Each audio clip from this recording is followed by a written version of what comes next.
Samantala, kalunos-lunos ang sinapit ng isang pamilya matapos matrap sa kanilang nasusunog na bahay sa Las Piñas City. Ang detalye sa report ni Jim Tejano.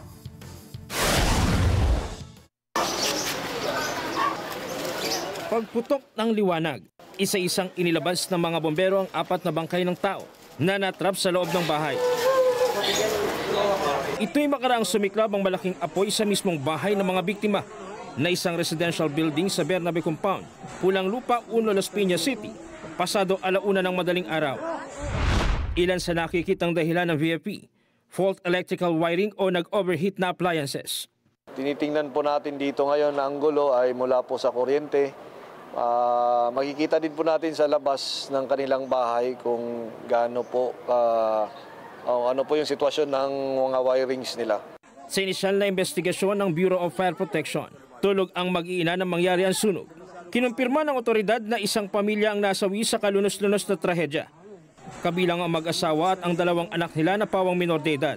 Meron po tayong siyam na initially na binigay po na impormasyon kung saan po nakatira sa bahay na yon.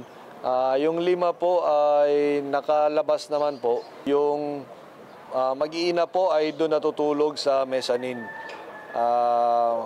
Bumagsak po yung mezzanine hanggang 2nd floor. So magkakasama-sama po yung mag-iina. Yung ama naman po ay natagpuan sa malapit po sa kusina. So doon din po nabagsakan din siya nung mga ng mezzanine. Sa tulong ng 24/7 Firewatch camera ng VFP Las Piñas, mabilis nakaresponde ang mga bombero. Katuwang ang iba pang volunteer. Higit kumulang 600,000 pisong halaga ng ari-arian ang naging inisyal na napinsala sa nangyaring sunog. 2:47 naman ang tuluyang maapula ang apoy.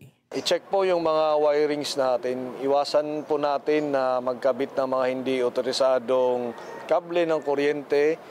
I-check po natin yung mga nakasaksak. Jim Tejano, para sa mata ng Agila. Matatag, matapang, matapa.